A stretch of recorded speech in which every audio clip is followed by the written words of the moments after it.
Impact benefit agreements are changing the way mining companies and Indigenous communities do business. Joining us now for more, Jason Batise. He's Executive Director of the Wabun Tribal Council. And we're very glad you made such a very long trip to be with us today. Thanks, Steve. I'm actually in town for the PDAC show, the mining show that's taking place. Okay. There's 30,000 of us kicking around talking about mining this week. So. But home for you is normally about 10 hours north of here, isn't it? We are 8 hours by car and by snowbanks, as the snow is about 5 feet deep at home. So it's, there's lots of snow. Good. Let's, again, just get some background here.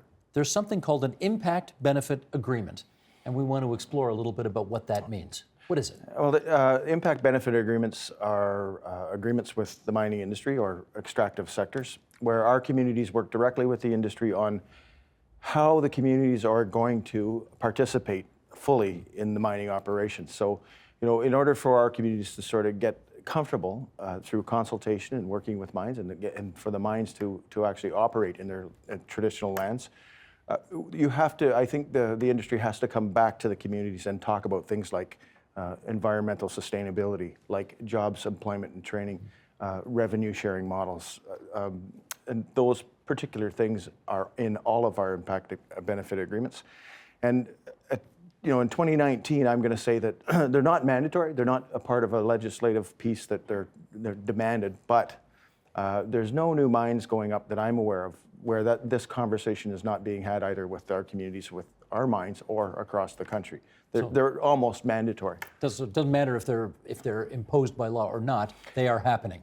It's the industry's come a long way, and the corporate social responsibility and the right thing to do with First Nation communities in Canada, and the corporate structures and the people at the top of those food chains at the mining companies, they really do understand that it is the right thing to do. Who has to sign an impact benefit agreement?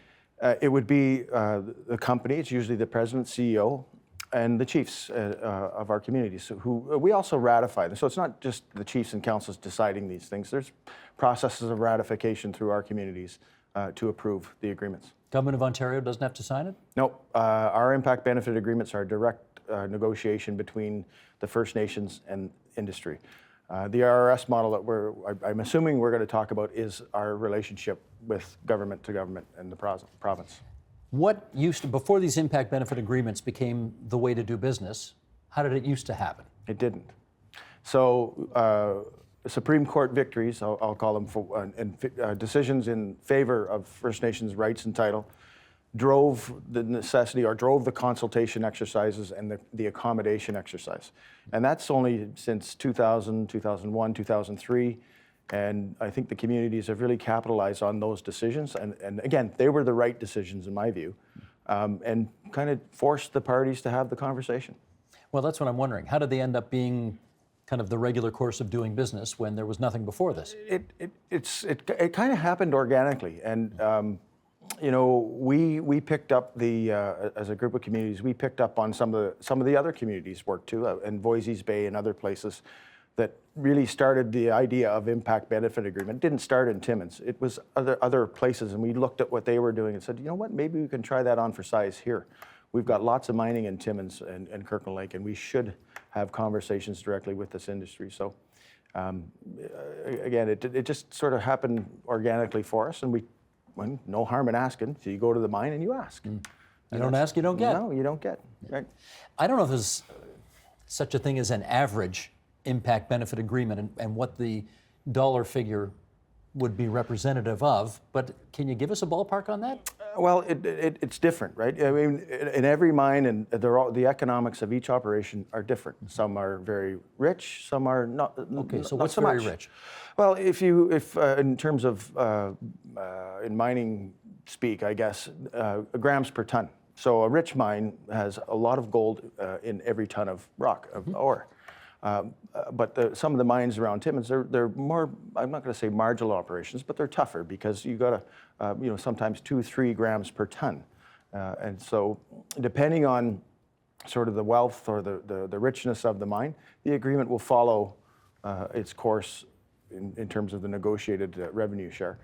But we will do NSR models, which is net smelter returns. What we like to do is go to the top line and ensure that the communities have some guaranteed revenue from the mine, no matter what happens down the road in terms of the operation's success or failure. Well, that's what I want to get a sense of. What, for you, a good return in an impact benefit agreement would be how much money to your council?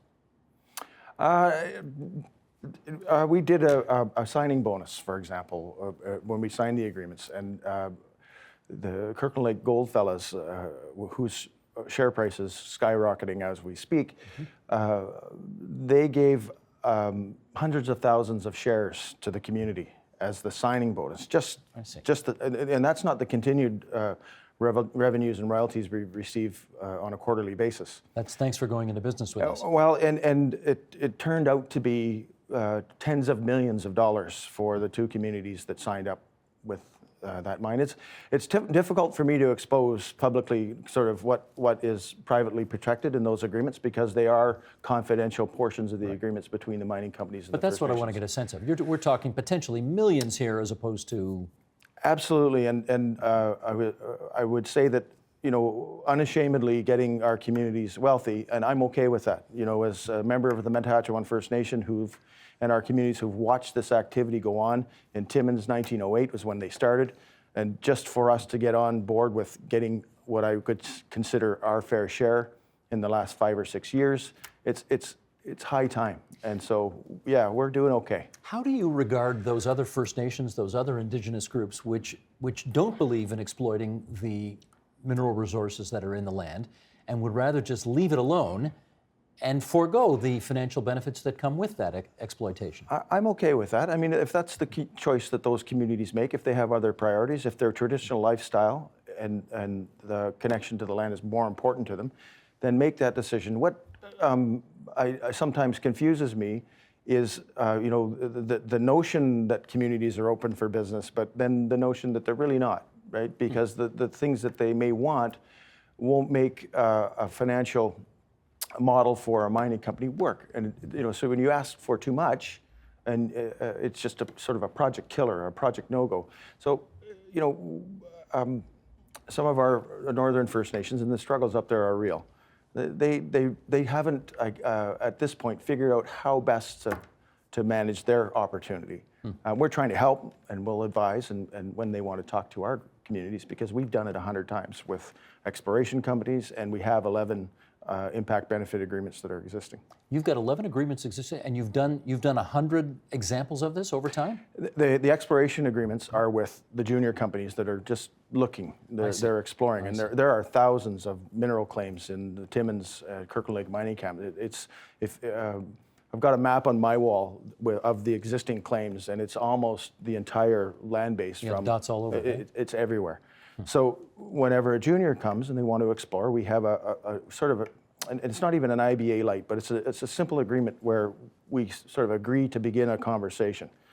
They're not very lucrative in terms of the money they provide to the communities, but the important part is the conversation starts at the early stage, so that when and if there's a strike, a discovery that's economically viable for a mine, we've already got a legal way to continue the conversation, whether it's the junior company doing the construction and operation of the mine or somebody else buys them. What do you do when the conversation breaks down? Well, if it's an existing IBA, and some of our mining partners, and it happens, like marriage, you know, our communities have a way, and with the mine, that we've built into the agreements, dispute resolution mechanisms. So after all the flowery language and the we shall and thou shall, and at the end of it is this thing, if we get into a big argument, there's a way for us to work together through this process to manage the argument. And we've done it a couple times. We've had to go there. Is it binding arbitration? It is. It is. So it's never a case that, okay, deal's off, we both go to our separate corners. The First Nations aren't going anywhere. We've been there forever, and we will remain. And quite honestly, the mining company's not going too far either. So we can either agree to disagree and get into a fight and not do anything, or we can really roll up our sleeves. And some of the conversations are tough, and some of them are fights, and there's some hard and harsh words. But what comes out of that is, in a couple of cases, is a better relationship. Like you come to that understanding, and I think you find that there is a way for communities and the companies to talk together, even when times are tough. Lots of mutual respect, I guess, at the end of the day. There is, and you know, I was just with the CEO of Kirkland Lake Gold. You know, wonderful man who, even when there was no cause for Kirkland Lake Gold to come and talk to our communities about an impact benefit agreement, but he did it anyway. So often we're triggered on new projects, environmental consultation, and that's kind of how we start a normal conversation. But on an existing mine, an operation that really has no need or regulatory requirement, for them to come to the plate and step and say, you know what, I'm going to do the right thing. Even though I've been operating here for 60 years, and this is the Macassa mine in Kirkland Lake, I'm going to go to the communities whose territory I'm on, and I'm going to get that agreement done. And Mr. McCooch did that, or it's almost 2 years we're into that agreement. I guess it's a good problem to have when the money is coming in significantly and you've got to figure out how to spend it. How do you figure out how to spend it?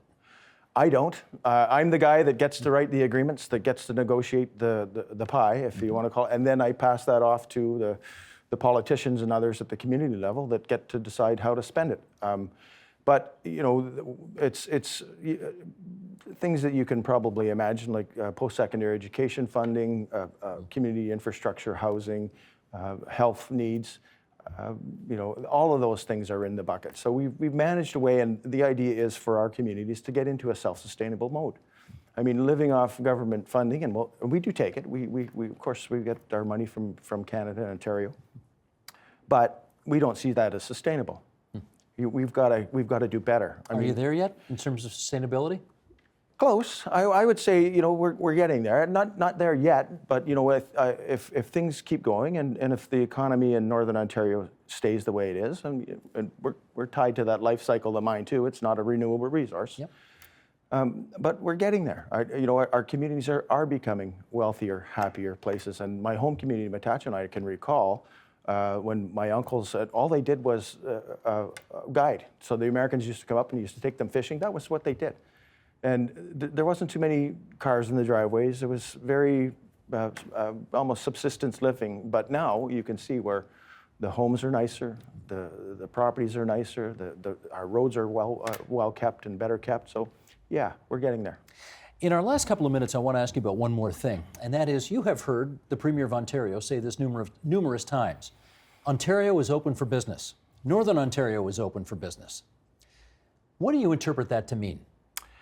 I'm hoping that it means sustainable and responsible development of the mineral resource, of the forestry resource, because I think our communities are finding that they're okay with that. So, and I also hope it means that they're going to do it in partnership with the First Nation communities who have a rights-based interest in the land. Well, I don't have to tell you, there are some people who are interpreting Ontario's open for business as business, go do your thing. Indigenous rights, you're kind of less important right now. We haven't seen that yet. Okay. In fact, we talked at a conference a few weeks ago, and I was going through explaining a bit about our resource revenue sharing deal with the province.